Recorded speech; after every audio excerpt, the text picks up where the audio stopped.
Hi, everyone, and welcome back to OTTB on Tap. I'm Neve. And I'm Emily. Hey, Neve, what's on tap today? Today, we're catching up with returning RRP trainer Chelsey O'Brien.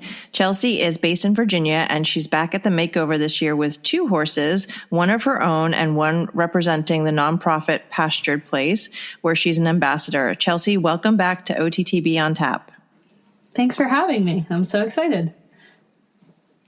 Let's start by checking in. What does life look like these days? How are things going in and out of the barn? So it's just horses, and more horses. Like 14 to 17 hours a day right now. Boy. I am in the tail end. There's a light at the end of the tunnel of foaling season. So, I forgot. Yeah. You've had, what, almost 30 so far? We've had 30. I've probably foaled like 26. There's a few that were born during the day. So I go at night and help. She's very high tech and has remote watchers and cameras. Nice. We have foal alerts. We have milk testing and all of the things. So we have it down to a pretty good science, but there's been a few times where a couple of them have exhausted us. But yeah, so we've got 8 more to go. And we do mostly racehorse babies, but we've had a few warm bloods and a couple of ponies, which that's my first time ever doing ponies. And that's what people say is true. They're wild babies. But we've had some really cool babies, racehorse babies, so I'm excited to see how they grow. But one of your past babies just did really well, didn't he? Yeah. So I did not foal him. The farm that I used to work for, he was a Maryland bred. He was a yearling when we came, and I foaled. And then on my off season of foaling, I did the yearling prep, and he was a dude. His name's Mindframe. And he ran twice, then ran in the Belmont and was second in the Belmont, and then was second in the Haskell. And then he had some sort of bruise in his foot. And then, so he had quite a bit of time off. And then he came back to run in, I think it was a G3, the Gulfstream Mile. And he came back and won that. And that was a month and a half ago. And then he ran on Derby Day in the Churchill Downs Stakes, which is a G1 $1 million race. And so he won that. And it was like a crazy race. There was it was a 4-horse photo finish. Wow. That's so exciting for you, though. No, it's cool. Again, I have a very small role in his life. You know what I mean? I groomed him and braided his mane over and pulled his mane and taught him how to bathe and stuff. Hey, they got to start somewhere. But it's still cool, right? Yeah, that's really awesome. Cool. That's a once in a lifetime thing to say you got to be a very small hand in. So that was cool. But yeah, so right now I'm like full throttle, horses at my farm all day long and then babies at night. And I think we have 8 left to go.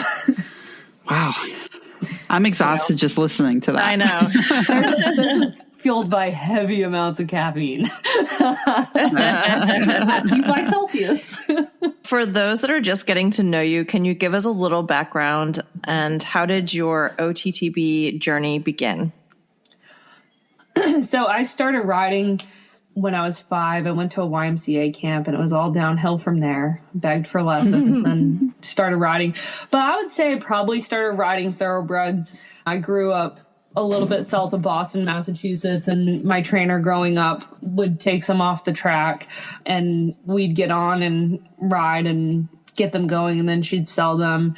So my starting thoroughbreds probably started when I was like somewhere between 13 and 14. And I just loved them. I loved their brains. There was one that really sticks out to me who was amazing. He was like 17.2 or 17.3 or something. And he was only 4. Wow. And he was so smart and he could just jump. And it was just fun. My horses growing up were all so tough that none were thoroughbreds. They were all just hard-headed.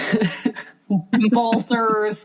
I had just spooky paint who just would spin me off. I have a great seat, but a lot of trauma. And so I'm a doomsday thinker because of those ones. The thoroughbreds, on the other hand, love them to death. So then I moved to a farm like in 2000 and 8, the market crashed and I still wanted to keep my horses. So I moved to a self-care farm. So I started taking care of my horses before and after school. And I ended up helping with a lot of, the farm was a combination between Western pleasure horses and racehorse rehab and layup. Interesting.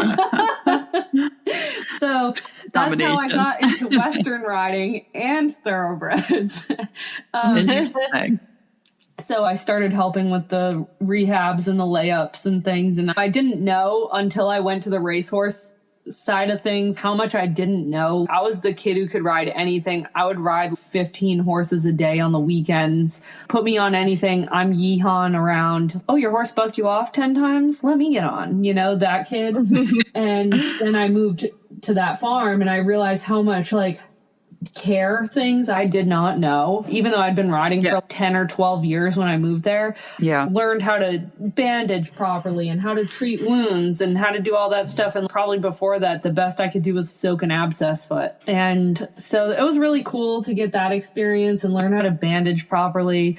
And I think that anybody who wants to have a good career in horses, go learn from a race tracker. Yeah. If you want to learn how to take care of your horse's legs and learn about proper conditioning and things like that, you can learn so much from racehorse people. So anyways, I helped her restart a few and sell a few. And then I ended up buying one right before I went to college. And then it was all downhill from there. And now I have, I don't know how many I have of my own. Don't count them. That's what I recommend. Just don't count them. I have 8 thoroughbreds of my own. Oops. They are like potato chips, right? Yeah. And it sounds like you might have your eye on another one.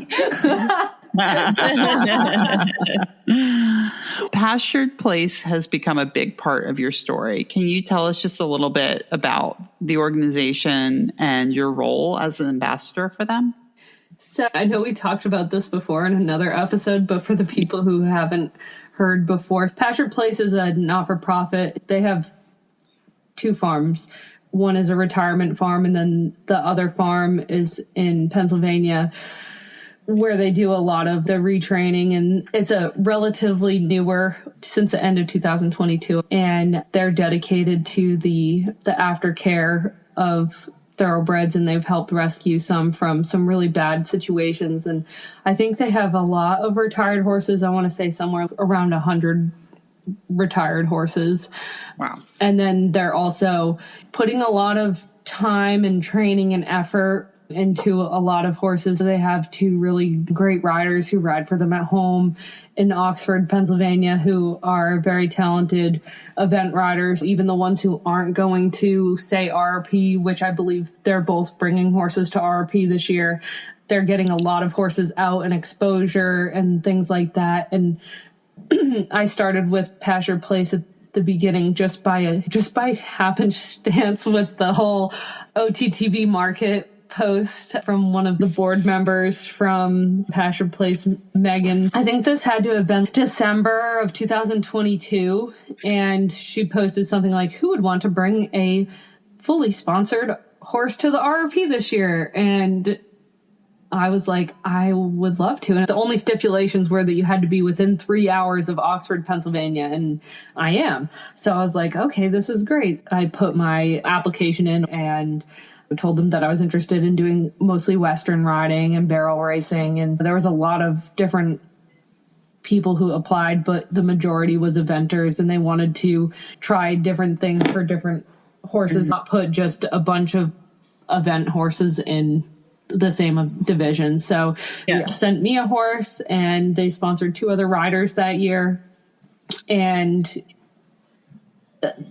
they have just been so instrumental in so many things for me. They've given me so much, what's the word I'm looking for? Like a boost? Yeah, like a boost, but I feel like they've given me a lot of confidence. The opportunity that they're giving me is something that I never would have imagined I would be able to do for myself, and it was a bucket list item for me.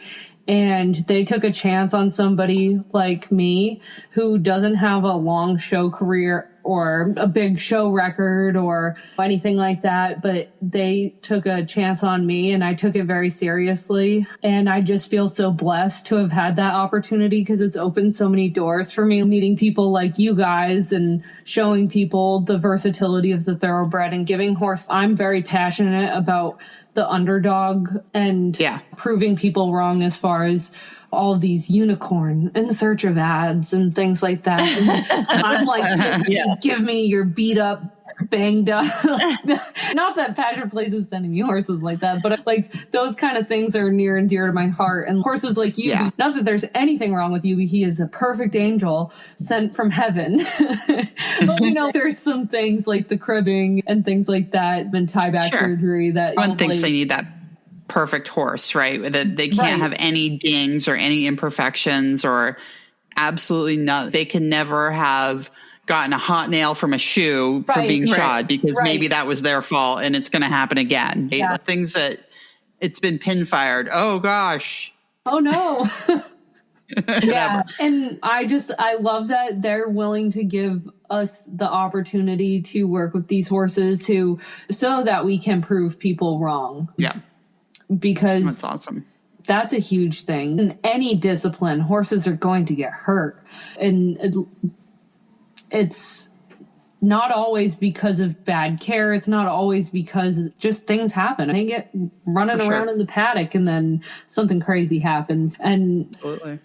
So giving horses, like, it's like that Seabiscuit quote, would you just throw a whole life away because they're not, a little banged up? I just feel they're living that and I want to be a part of that. And I'm so proud to represent them. And I want to do the best job and do the best that I can by them. But really, in reality, what I'm doing right now, I couldn't be doing without them. For sure. Very nice. Let's talk about the two horses that you're bringing to the 2025 makeover. Can you introduce them both and then tell us how they each came into your program?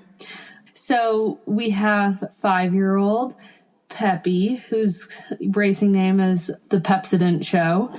And he's the horse from Pastured Place. He's by V.E. Day, who's an English channel. And... Ooh. Yes. And I think I told Emily. I know how Chelsey feels about English Channel, which might be contrary. Somebody, I don't want to say it out loud because he's changing my mind about it, but I had a chip on my shoulder about English channels, but that's because the breeding farm I worked at, one of the stallions was by English Channel and he tried to scalp somebody and then oh my god, and then one of those babies kicked me in the eye and oh god. Okay, fair enough. You've got a long storied history with the English Channel. Normally when you hear it in the breeding, you're always like, oh, that's going to be a nice horse. And then me, I'm like, is it going to be nice? Anyway, I think I messaged you. I was like, wait a second. I thought you said you didn't like English Channel. It's always one, right? Somebody told me, Chelsey, you can't tell the universe you don't want something. You have to tell the universe like what you want. But you said, I don't want this. And then it brought it to you. You manifested that. And I was like, yeah, you're right. It sounds like it's a good outcome. No, it's fabulous. He's changed my thoughts completely. He lives up to everything that everybody says about the English channels. Like, he's super athletic. He jumps amazing. Not that we're doing a lot of that yet. He's a big, good-looking horse. He's just very cool, and he's very funny. You can see the whites of his eyes. And so he has almost this people-like quality to him. So when horses have that. I like that too. When they have that little bit of white, and it gives them personality. Like, yes, you can see what they're thinking. He's an eye roller. So after my own art. So the first time I wrote him English the first time that I wrote him, and the first time I wrote him was here at home. And then the next time I was like, let me just put a Western saddle on him and see what he thinks. And he's standing in the cross ties and he's looking at me sideways and his ears are cocked back, not like pinned back to his head, but he's just looking. I'll have to send you the video because it's funny. He's just rolling his eyes like a dog that's in trouble or something, looking at you sideways. Yeah, this lady. He's like, what are you doing to me? So yeah, but he's been very fun. Obviously, because of his sesamoid and stuff, obviously he's been cleared for full work and to have a normal career and everything. That's great. But I think I also said something about not wanting to do an unraced horse. And so here we are with an unraced horse. But I don't care. I'm open to trying anything. And I had some concerns, right? Because I'm like, oh, other horses who have raced have had more exposure. Like, what is this process going to be like? Because it's a lot different than what I thought I was used to. He's just a good boy. He just wants to try anything that I throw at him. I hack him out, pop him over little jumps. We're not crazy far along. We're like walk, trot, cantering, working on the flat work, jumping here and there. And we did our first off property today. But cool. Yeah, so that's... And then tell us about your other horse. So then there's Fuzzy Wuzzy. Fuzzy for short. And Fuzzy's a 4-year-old off-track thoroughbred. She made 4 starts. She's by Palace. She's out of a Dunkirk mare. Ooh. And she's 15-2, and she has a huge hind end on her. And her chest is just about double of any thoroughbred I've ever seen in my life. A lot of people mistake her for a gelding because she is so thick. Interesting. And yeah, she's most quarter horse people that I've shown her to. She looks more quarter horsey than our quarter horses. But she's really cool. I'm having a lot of fun with her. Obviously, we plan to do barrel racing and possibly add in the ranch work there. But she's just really smart and good brained, and again, not super far along. I'm big on the foundations, and then come summertime, then everybody will start rolling. We're slowly dipping our feet into going off property. Peppy did our first off property excursion today to a local farm to do a lesson, and then Peppy has gone to the barrel races, and I've ponied her off of Yubi because Yubi's the best horse on the face of the planet, and she's really good for a 4-year. I don't know. I don't like to say that, actually. I don't want to say for a 4-year-old she's a good girl. No, she's just a good girl. She has a great brain. And well, from what you've told us about going to the barrel races, that that's a big ask for a horse to come and just understand that this is going to be a quiet time. And you just don't know what it's going to be like when you take them, because you don't know. They could be so different because, if you take them to a regular horse show, for the most part, nobody's galloping full speed. They're in your area, and there's not like yelling. There's just a little more... It's not chaotic. Barrel races are crazy. Yeah. And the big thing with her was just, I took Yubi down to the arena to run him. And so she stayed up at the trailer, and Arminio was just hanging out with her and stuff. And he said she got a little wormy, but then all of a sudden he just was brushing her, and he braided her mane and all of that. And she was just happy. She's a people pony. She loves Zelly. They're like the best friends on the face of the planet. And she's just a good egg. Yeah. So you've already dipped into this a little bit, but in terms of personality and training needs, do you find them to be drastically different, or is it a challenge juggling the two of them, or do you feel like you've figured out a little bit of a program with both of them at this stage? They're different in the sense that Peppy's the quintessential hunter. He just lopes around, float the rein at him and lope around, and he's really good, and he's really smart. And he tries really hard. And the opposite is because he's a bigger horse to put together. I wouldn't call him like a big giant horse to put together, but he's a good size horse, and he likes to get long, and he can get a little front endy and heavy. So we're working on transitions and things like that. And then Fuzzy, on the other hand, is really naturally well balanced and super athletic in a different way. I've never had a horse come off the track and work over the back immediately. Wow. She's just like a bulldog. That's naturally how she carries herself, is she just like these big free-flowing shoulders, and maybe you should do Western dressage with her. I know. Like it'd be a good fit. Yeah, she's an adorable mover. And it's just going to make everything that much easier because she's already understands how to use her body in that way. Yeah. Yeah. The other day, just for funsies, I haven't fully started her on the pattern yet, but I was just messing around doing back and forth figure eighting between two barrels and just teaching her where to position herself, because you don't want to teach them to come in and turn it tight when you're doing slow work, because as soon as you add speed, they're naturally going to want to get closer to the barrel and turn tighter. And so you want to teach them, like, go in wide and come out tight. And you want to make little teardrop shapes. So she was doing it really well at the trot. So I was like, what would happen if I just tried to look it? And I'm not kidding. I think she's the most naturally athletic horse I've ever started. That's awesome. That's really cool. So it's really cool. I'm really excited. But yeah, they're just total opposite horses. He's Hunter King. She's going to be the barrel queen. Yeah. Nice. Sure. So are we 6 months out, 5 months out from the makeover?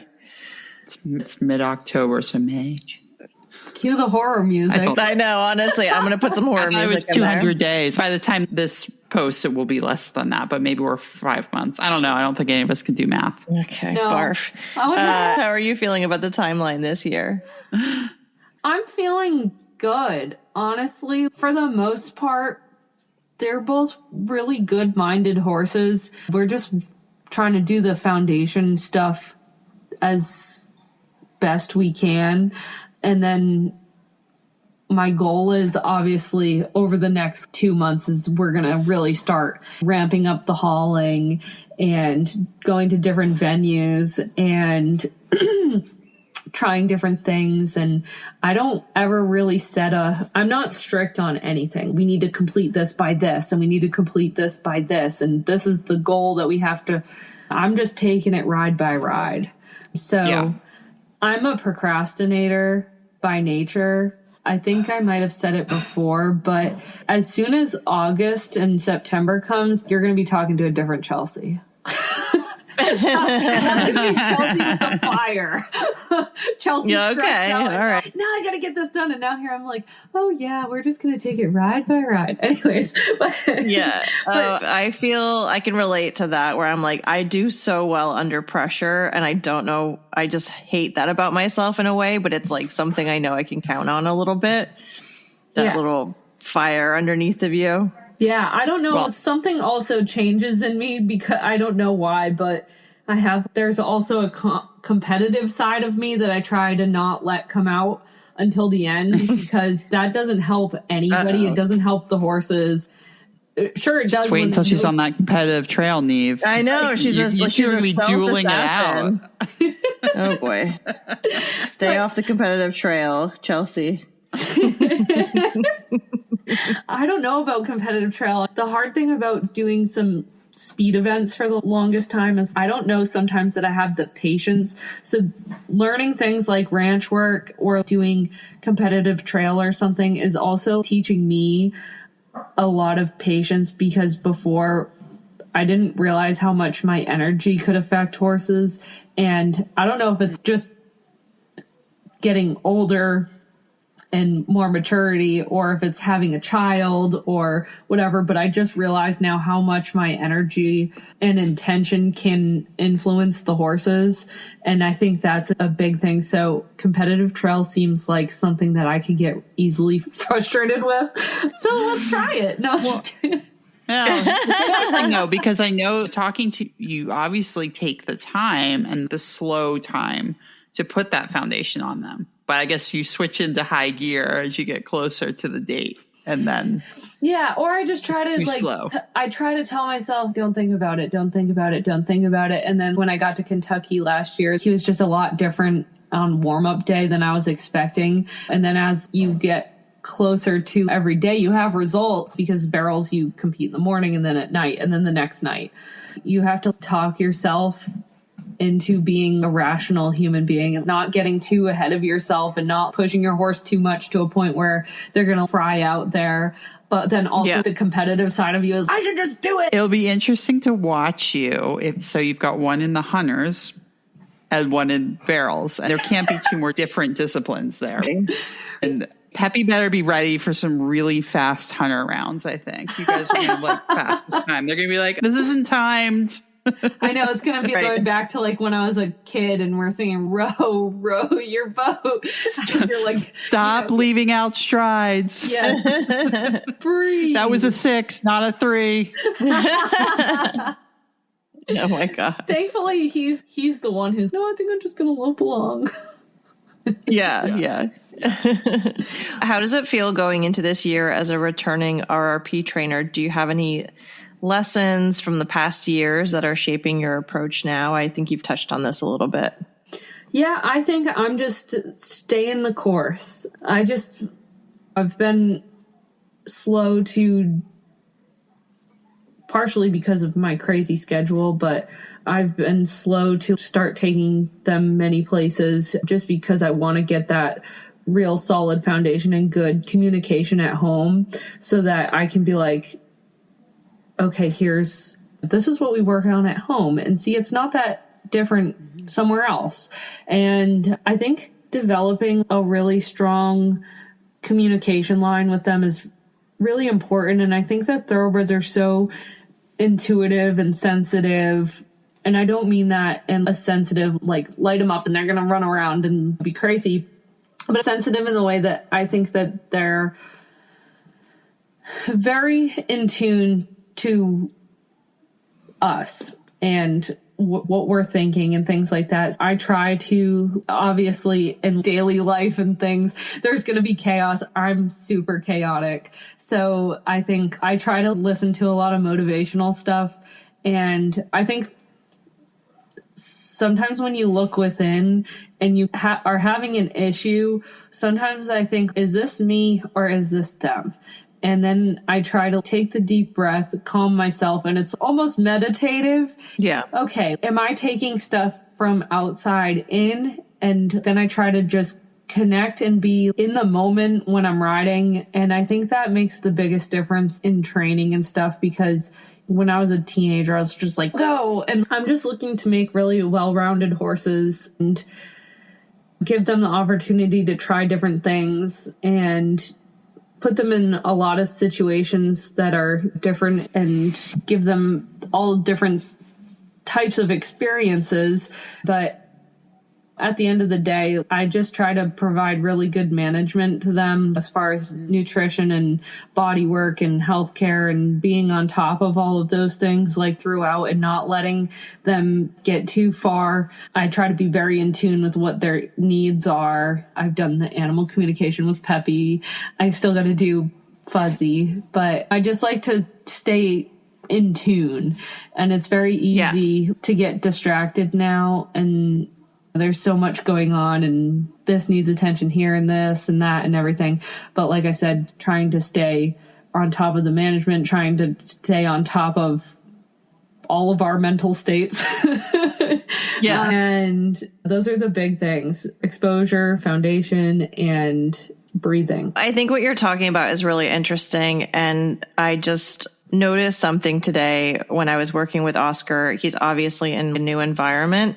And so every conversation is a test of the relationship so far, because it's like every place I take him on the farm is brand new for him. And he was a little frazzled by some stuff today. And I noticed where I was like, if I got upset about something that was going on, I realized very quickly he was getting upset because he didn't know what to do. And so I think there are horses like him that then decide they're going to take over and start making decisions. It's not mean-spirited. It's not naughty. It's him sensing that I'm feeling a little frazzled. And then I'll just make a decision then.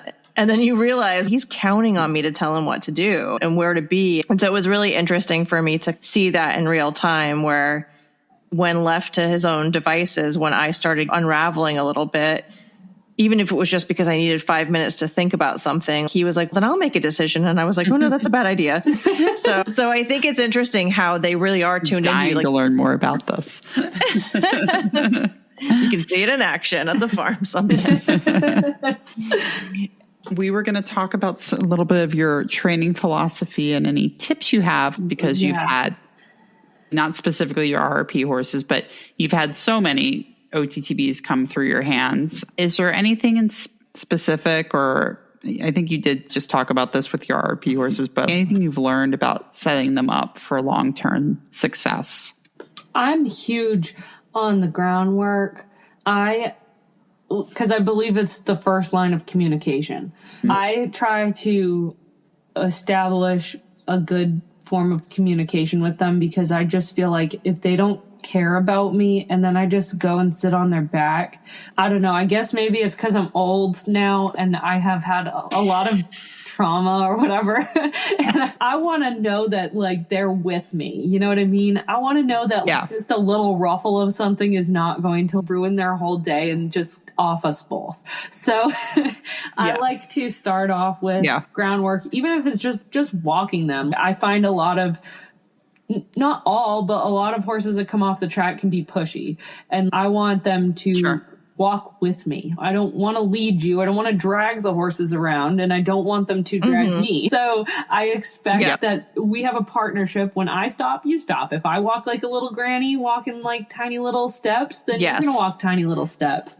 And those are the things that I start with at first. And they're very trusting animals. And so my big things are creating a calm, quiet environment for the most part, except for my daughter should be on the payroll as far as like desensitizing the horse. So it's like a great combination of not only are we creating a calm environment, but there's also chaos going on, but teaching them that like, you don't have to react to the child who's on the tricycle and going Mach 40. Right. Screaming while she's coming down a hill. You just don't know what you're going to encounter when you go places like RRP or barrel races. Kids ride around on those little hoverboards or whatever they are now. Oh, yeah. And that's terrifying. Sally should be on the payroll. Like I said, I think the big things that I'm trying to work on when I first get them is, number one, getting the diet right so that it's supporting the gut. And low starch, low sugar, high fiber, lots of forage, getting them acclimated to turnout, whether that be, did they just come from the track? Do they need a little bit of round pen time? Do we start in a smaller field? Are they ready to just get kicked out? Do they want to live out? Do they not want to live out? And everybody's such a individual. It's hard to say exactly what the recipe is because you have to take it day by day with them. But strong boundaries is a thing. And I'm not saying get after them. I just mean your space is your space and my space, and we are together. However, you're not on top of me and you're also not running away from me. And then we do the lunging. And when I do my first rides, occasionally I have somebody on the ground or I do them in the round pen. And then we just go from there and evaluate. Do we have breaks? Can we trot? Is there anxiety here? And if there is anxiety, I had one recently who I'm sure she hasn't done the mounting block thing, but I was just like, if this is all we're going to work on for today, and I'm not even going to sit on you and you figure out that this is the mounting block and I'm going to go up and down it and stand next to you. And it might have taken 30 minutes and then that was it. And then I just end it because I also don't drill horses. I feel like horses are really smart and they need time to process things. So if 20 minutes gets the point across, then it's 20 minutes. If it's an hour and that's all, and it took a while, or obviously there's conditioning and exercising and things like that. But when I'm working on things like neuro pathways and things, they say people and the horses learn best in shorter spurts of training. And so I believe in that and I don't overdo it. I just want to get to the point and call it a day. And I feel like that gets them going faster than saying, okay. And I don't go in with any goals whatsoever other than calm and relaxation. And if we can do it 1% better than yesterday is all I care about. Yeah. Now, something we talk about a lot is, and I think it comes with practice and experience with these horses, but it can be very hard, but you can't get greedy. You've got to be able to say, let's not push for that again or push one more time or an extra bit. Oh, he did this, so let's do a little bit more. Put them away and bring them out tomorrow, and they're going to be better at it. Yeah, I'm because I think Thoroughbred's really know that from learning the hard way, and I've learned everything in life the hard way.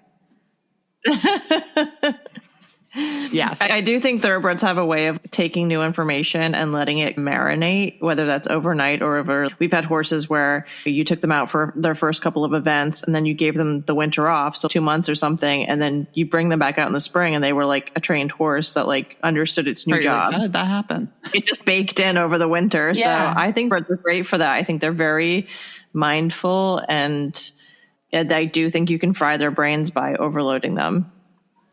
Yeah, and I think there's a threshold. Yeah. There's a threshold and you can't pass the threshold. And I don't ever believe in starting fights with horses. I just believe in, if it's too much, buddy, we're going to just go somewhere else, get one good thing out of it, and I'm getting down. I don't push the envelope. And I think sometimes, like you said, you can take it too far. And once they hit that threshold, I think they lose trust with you. For sure. Yeah, definitely. One of the reasons we're so excited to have you back is the work that you're doing to make OTTBs more accessible. How do you think organizations like Pastured Place are helping to expand the pipeline? I just think that it's amazing that they're giving opportunities to all different types of people like me. And I've been passionate about thoroughbreds for so long. And I think it's amazing that they're giving people and horses opportunities and then showing people just how amazing and versatile they are. I think we have a junior on our team this year.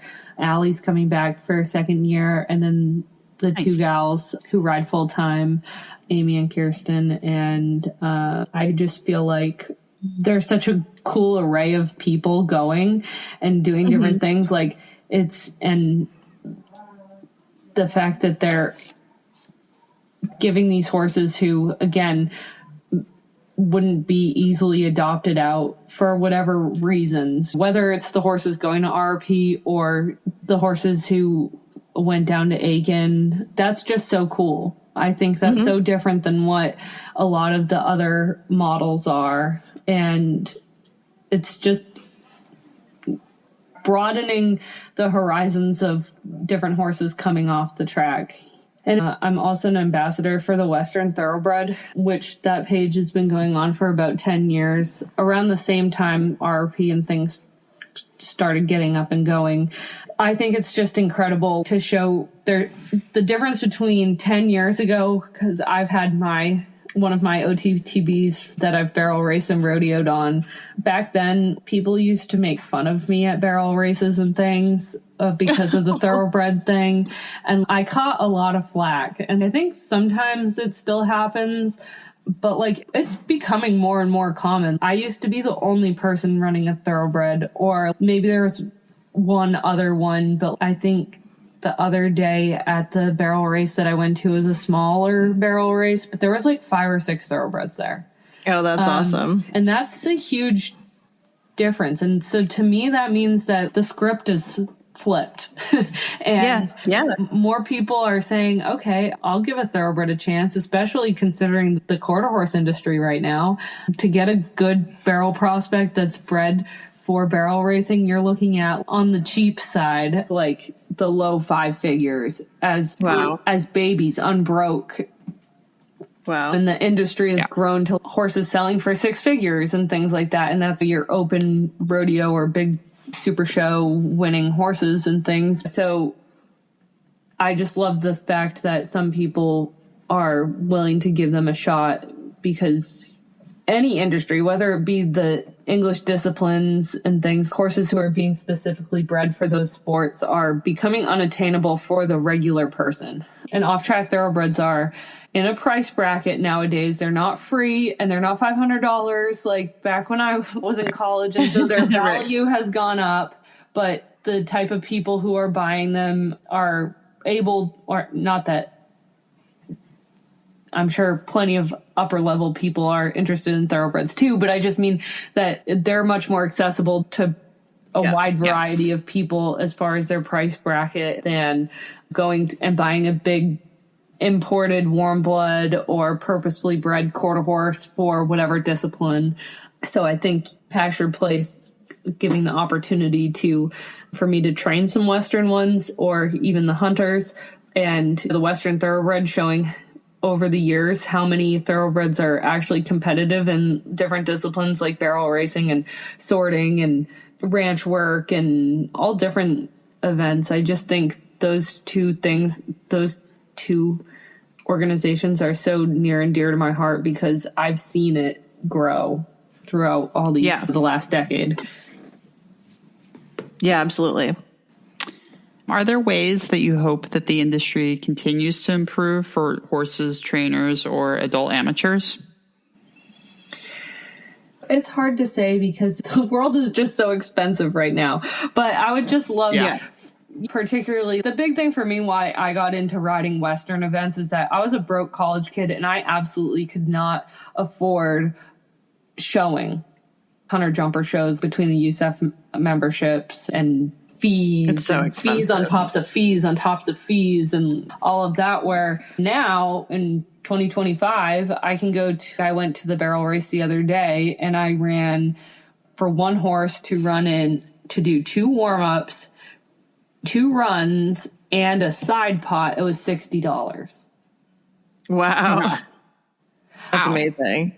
And then you can actually win money too. Win money. Did I win any money? No. But you also don't care because you didn't pay that much money to enter. Exactly. So then it makes me feel better about providing those experiences. Whereas sometimes I just feel, I don't to be like, oh, it's so elitist, but sometimes I feel like the industry can be that way and it's going that way because of the economy and things like that. So I would love to see, this probably doesn't have anything to do with thoroughbreds, but I would just love for horses to be accessible and not drive out the little guy. How do we do it? Because it's so expensive to feed the horses and take care of them properly and everything like that. But I don't know how we fix that. I don't know how we're going to save the world. One horse at a time. I was going to say one OTTB at a time. Chelsey, thank you so much for joining us. Before we go, where can people follow your journey and support the work that you're doing? I'm a big Facebooker. So you can find me on Facebook. My name is Chelsey O'Brien. You can add me as a friend or follow me on Facebook. And I post a lot of videos and reels and nonsense on there. And then cute stuff. Yeah, cute stuff with my kid. And then on Instagram, I have at CKOB because that's like the millennial thing. That's my regular.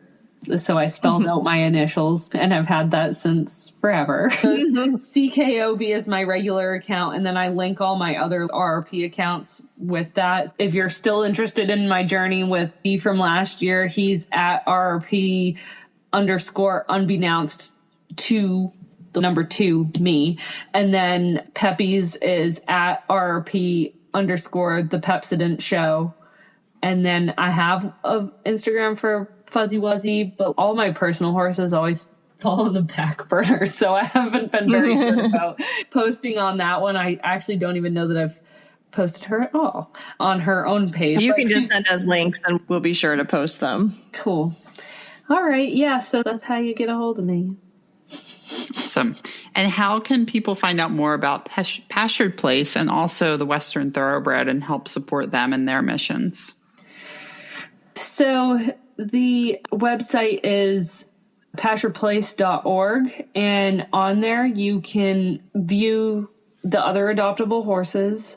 They post on their Facebook page at Pastured Place. They're active on Instagram. There's a lot of activity this year between RRP horses and then the other adoptable horses who are not rode to Kentucky, but they have a lot of really nice horses, really impressive. And yeah, they really do. The girls are doing a great job. Yeah. And then as far as the Western Thoroughbred goes, their Instagram handle is at OTTB Western.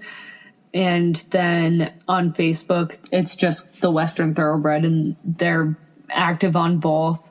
On Facebook, you'll get a lot more historical content because there's a lot of interesting things about the AQHA deleting history or changing the breeding of horses that were thoroughbreds, because there's a lot of foundationals who are huge in the development of the quarter horse, and they tried to sweep that under the rug. Caitlin does a great job of exposing that stuff, and she who knew the quarter horse world was so full of drama? So savage. I know. I'm learning so and much. they're the ones who put this mark on the thoroughbred. Ooh, thoroughbreds. I don't want my quarter horse built like a thoroughbred, but really the quarter horses are built like thoroughbreds because if you look at the NFR, the horses that run barrels at the NFR, some of these horses are 75 to, I think I saw one was like 82% thoroughbred, the barrel horses. Oh, wow. That's how much, that's how. It's like the warm bloods. Yeah, I know. A lot of warm bloods have a huge percentage of thoroughbred. You just don't know. Exactly. Yeah. Awesome. All right. Thank you, Chelsey. If you enjoyed today's episode, we'd love it if you left us a 5-star review on Apple Podcasts, Spotify, or Facebook. And don't forget, if you leave us a review, we'll send you some OTTB on tap stickers as a thank you. You can connect with us on Facebook, Instagram, or TikTok and get in touch with interview suggestions or episode ideas anytime at OTTBontap.com. And if you want more, from bonus episodes and videos to our Evaluate series and private insiders group, head to ottbontap.supercast.com to join. We always love hearing from you. Cheers. Cheers.